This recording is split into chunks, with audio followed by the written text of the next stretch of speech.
fi lailatin, siapa yang baca Yasin pada suatu malam, asbaha maghfuran lah, maka pada waktu subuhnya dia sudah dapat ampunan Allah. Yang baca Yasin tadi malam Jumat, maka subuh tadi sudah dapat ampunan Allah. Yang baca Yasin siang Jumat, maka pada waktu petangnya dapat ampunan pada Allah. Tidak khusus hari Jumat. Bismillahirrahmanirrahim. ياسين والقرآن الحكيم إنك لمن المرسلين على صراط مستقيم تنزيل العزيز الرحيم لتنذر قوما ما أنذر آباؤهم فهم غافلون لقد حق القول على أكثرهم فهم لا يؤمنون إنا جعلنا في أعناقهم أغلالا فهي إلى الأذقان فهم مقمحون وجعلنا من بين أيديهم سدا ومن خلفهم سدا فأغشيناهم فهم لا يبصرون وسواء عليهم أأنذرتهم أم لم تنذرهم لا يؤمنون إنما تنذر من اتبع الذكر وخشي الرحمن بالغيب فبشره بمغفرة وأجر كريم إنا نحن نحيي الموتى ونكتب ما قدموا وآثارهم وكل شيء أحصيناه في إمام مبين واضرب لهم مثلا أصحاب القرية إذ جاءها المرسلون إذ أرسلنا إليهم 2 فكذبوهما فعززنا بثالث فقالوا إنا إليكم مرسلون قالوا ما أنتم إلا بشر مثلنا وما أنزل الرحمن من شيء إن أنتم إلا تكذبون قالوا ربنا يعلم إنا إليكم لمرسلون وما علينا إلا البلاغ المبين قالوا إنا تطيرنا بكم لئن لم تنتهوا لنرجمنكم وليمسنكم منا عذاب أليم قالوا طائركم معكم أئن ذكرتم بل أنتم قوم مسرفون وجاء من أقصى المدينة رجل يسعى قال يا قوم اتبعوا المرسلين اتبعوا من لا يسألكم أجرا وهم مهتدون وما لي لا أعبد الذي فطرني وإليه ترجعون أأتخذ من دونه آلهة إن يردني الرحمن بضر لا تغن عني شفاعتهم شيئا ولا ينقذون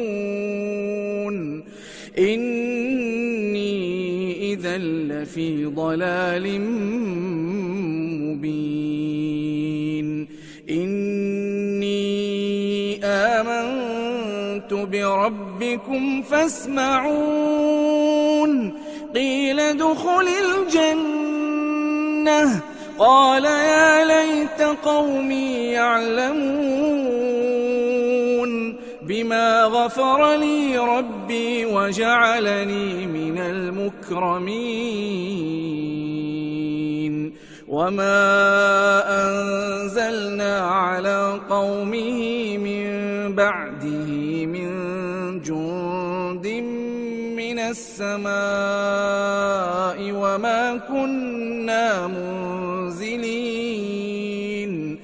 إن كانت إلا صيحة واحدة فإذا هم خامدون يا حسرة على العباد ما يأتيهم من رسول إلا كانوا به يستهزئون ألم يروا كم أهلكنا قبلهم من القرون أنهم إليهم لا يرجعون وإن كل لما جميع لدينا محضرون وآية لهم الأرض الميتة أحييناها وأخرجنا منها حبا فمنه يأكلون وجعلنا فيها جنات من نخيل وأعناب وفجرنا فيها من العيون ليأكلوا من ثمره وما عملته أيديهم أفلا يشكرون سبحان الذي خلق الأزواج كلها مما تنبت الأرض ومن أنفسهم ومما لا يعلمون وآية لهم الليل نسلخ منه النهار فإذا هم مظلمون والشمس تجري لمستقر لها ذلك تقدير العزيز العليم والقمر قدرناه منازل حتى عاد كالعرجون القديم لا الشمس ينبغي لها أن تدرك القمر ولا الليل سابق النهار وكل في فلك يسبحون وآية لهم أنا حملنا ذريتهم في الفلك المشحون وخلقنا لهم من مثله ما يركبون وإن نشأ نغرقهم فلا صريخ لهم ولا هم ينقذون إلا رحمة منا ومتاعا إلى حين وإذا قيل لهم اتقوا ما بين أيديكم وما خلفكم لعلكم ترحمون وما تأتيهم من آية من آيات ربهم إلا كانوا عنها معرضين وإذا قيل لهم أنفقوا مما رزقكم الله قال الذين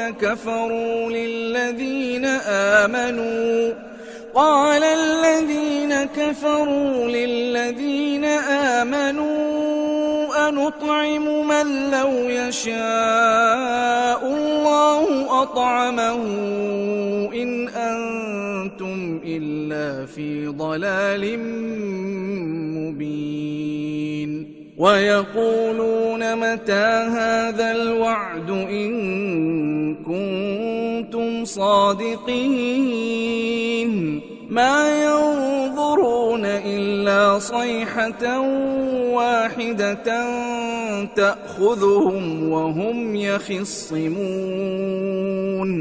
فلا يستطيعون توصية ولا إلى أهلهم يرجعون ونفخ في الصور فإذا هم من الأجداث إلى ربهم ينسلون قالوا يا ويلنا من بعثنا من مرقدنا هذا ما وعد الرحمن وصدق المرسلون إن كانت إلا صيحة واحدة فإذا هم جميع لدينا محضرون فاليوم لا تظلم نفس شيئا ولا تجزون إلا ما كنتم تعملون إن أصحاب الجنة اليوم في شغل فاكهون هم وأزواجهم في ظلال على الأرائك متكئون لهم فيها فاكهة ولهم ما يدعون سلام قولا من رب رحيم وامتازوا اليوم أيها المجرمون ألم أعهد إليكم يا بني آدم ألا تعبدوا الشيطان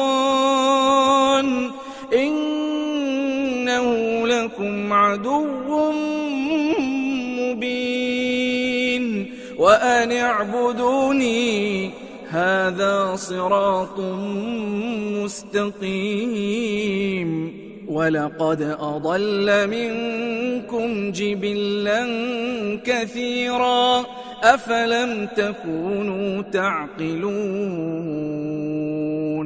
هذه جهنم التي كنتم توعدون اصلوها اليوم بما كنتم تكفرون اليوم نختم على أفواههم وتكلمنا أيديهم وتشهد أرجلهم بما كانوا يكسبون ولو نشاء لطمسنا على أعينهم فاستبقوا الصراط فأنى يبصرون ولو نشاء لمسخناهم على مكانتهم فما استطاعوا مضيا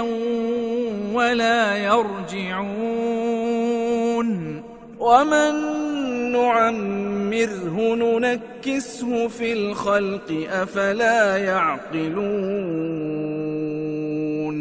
وما علمناه الشعر وما ينبغي له إن هو إلا ذكر وقرآن مبين لينذر من كان حيا ويحق القول على الكافرين أولم يروا أنا خلقنا لهم مما مما عملت أيدينا أنعاما فهم لها مالكون وذللناها لهم فمنها ركوبهم ومنها يأكلون ولهم فيها منافع ومشارب أفلا يشكرون واتخذوا من دون الله آلهة لعلهم ينصرون لا يستطيعون نصرهم وهم لهم جند محضرون فلا يحزنك قولهم إنا نعلم ما يسرون وما يعلنون أولم ير الإنسان أنا خلقناه من نطفة فإذا هو خصيم مبين وضرب لنا مثلا ونسي خلقه قال من يحيي العظام وهي رميم قل يحييها الذي أنشأها أول مرة وهو بكل خلق عليم الذي جعل لكم من الشجر الأخضر نارا فإذا أنتم منه توقدون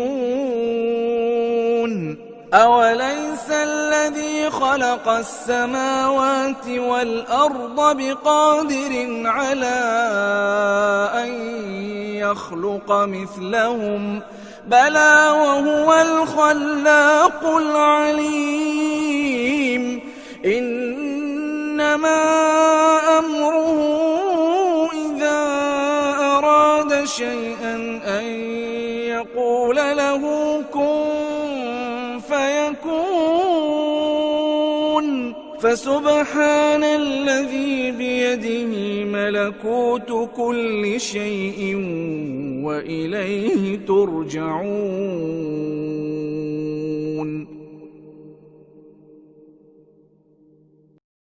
أعوذ بالله من الشيطان الرجيم بسم الله الرحمن الرحيم. Kemudian kita diajak membaca Yasin. Kenapa mesti Yasin?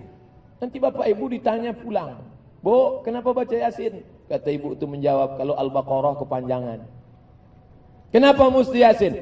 Karena dalam Al-Quran, buka tafsir Ibnu Katsir, Abul Fida Ismail Ibnu Katsir, tafsir Al-Quranil Azim. Di situ dituliskan satu hadis, man qara'a Yasin fi lailatin, siapa yang baca Yasin pada suatu malam, asbaha maghfuran lah, maka pada waktu subuhnya dia sudah dapat ampunan Allah. Yang baca Yasin tadi malam, malam Jumat, maka subuh tadi sudah dapat ampunan Allah. Yang baca Yasin siang Jumat, maka pada waktu petangnya dapat ampunan pada Allah. Tidak khusus hari Jumat. Pak Ustadz, kata jamaah, apa hukum baca Yasin malam Jumat? Nabi tidak katakan malam Jumat, setiap malam baca Yasin. Tapi karena tak sanggup tiap malam, dipilihnya malam Sayyidul Ayyam, malam Jumat. Tiap malam baca Yasin, tak sanggup tiap malam, maka malam Jumat seminggu sekali. Seminggu sekali pun tak sanggup, innalillah wa inna ilaihi raji'un. Mati sajalah. Apa lagi yang dapat kita lakukan untuk membawa bekal ke hadapan Allah Subhanahu wa taala? Bahkan Imam Ibnu Katsir dalam tafsir Al-Quranil Azim menegaskan secara jelas, fi kulli amrin asirin, setiap perkara yang sulit, setiap ada musibah, setiap ada malapetaka, setiap mengharapkan yang baik-baik, dibacakan surat Yasin, illa yassarallah, maka Allah memudahkan perkara itu. Baca tafsir Ibnu Katsir. Kenapa Ustaz rujuk Ibnu Katsir? Ibnu Katsir adalah ahli tafsir dan ahli hadis, paling selamat dari riwayat-riwayat palsu.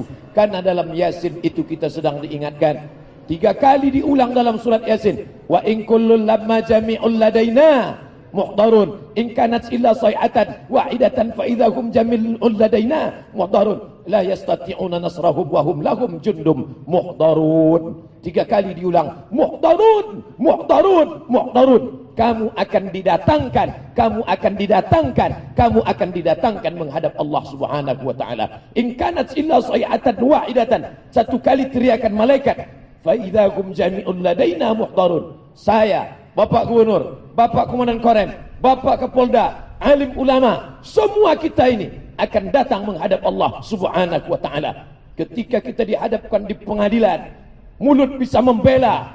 Ada yang tak pandai bersilat, tapi bersilat lidah pandai. Tak pandai bicara, dia bisa bayar pengacara dengan uangnya yang banyak. Tapi Yasin mengingatkan kita, baru kita baca, al-yauma nakhtimu ala afwahihim, saat itu mulut terkunci, wa tukallimuna aydihim, tangan yang dulu menanda tangan, yang dulu berbuat, tangan akan bersaksi, wa tukallimuna aydihim, kaki akan bersaksi, wa tashhadu arjuluhum, kaki akan memberikan persaksian, bima kanu yaksibun, semua perbuatan yang pernah kita lakukan. Mulut terkunci, tangan bicara, kaki bersaksi. Itu ada dalam surat Yasin. Makanya orang merenung baca surat Yasin, imannya bertambah, tingkat kebrutalannya berkurang. Kenapa? Karena surat Yasin menjadi perenungan yang luar biasa. Sanggupkah Allah menghidupkan kita yang sudah mati dimakan cacing tanah? Yasin mengingatkan, innama amruhu iza arada syai'an ayyakula lahu kun fayakun. Abdul Samad yang sudah mati dimakan cacing tanah, Allah tunjuk dengan satu kata, kun, maka Abdul Samad akan bangkit menghadap Allah. Ketika itu akan diminta pertanggungjawaban. Semua yang kita lakukan akan dituntut di hadapan Allah. Amat sangat baik surat Yasin ini dibaca. Ada yang tak pandai bersilat, tapi bersilat lidah pandai. Tak pandai bicara, dia bisa bayar pengacara dengan uangnya yang banyak. Tapi Yasin mengingatkan kita, baru kita baca, al-yauma nakhtimu ala afwahihim, saat itu mulut terkunci, wa tukallimuna aydihim, tangan yang dulu menanda tangan, yang dulu berbuat, tangan akan bersaksi, wa tukallimuna aydihim, kaki akan bersaksi, wa tashhadu arjuluhum, kaki akan memberikan persaksian, bima kanu yaksibun, semua perbuatan yang pernah kita lakukan. Mulut terkunci, tangan bicara, kaki bersaksi. Itu ada dalam surat Yasin. Makanya orang merenung baca surat Yasin, imannya bertambah, tingkat kebrutalannya berkurang. Kenapa? Karena surat Yasin menjadi perenungan yang luar biasa. Sanggupkah Allah menghidupkan kita yang sudah mati dimakan cacing tanah? Yasin mengingatkan, innama amruhu iza arada syai'an ayyakula lahu kun fayakun. Abdul Samad yang sudah mati dimakan cacing tanah, Allah tunjuk dengan satu kata, kun, maka Abdul Samad akan bangkit menghadap Allah. Ketika itu akan diminta pertanggungjawaban. Semua yang kita lakukan akan dituntut di hadapan Allah. Amat sangat baik surat Yasin ini dibaca. Menghidupkan kita yang sudah mati dimakan cacing tanah. Yasin mengingatkan, innama amruhu iza arada syai'an ayyakula lahu kun fayakun. Abdul Samad yang sudah mati dimakan cacing tanah, Allah tunjuk dengan satu kata, kun, maka Abdul Samad akan bangkit menghadap Allah. Ketika itu akan diminta pertanggungjawaban. Semua yang kita lakukan akan dituntut di hadapan Allah. Amat sangat baik surat Yasin ini dibaca. Allah, ketika itu akan diminta pertanggungjawaban. Semua yang kita lakukan akan dituntut di hadapan Allah. Amat sangat baik surat Yasin ini dibaca. Amat sangat baik surat Yasin ini dibaca.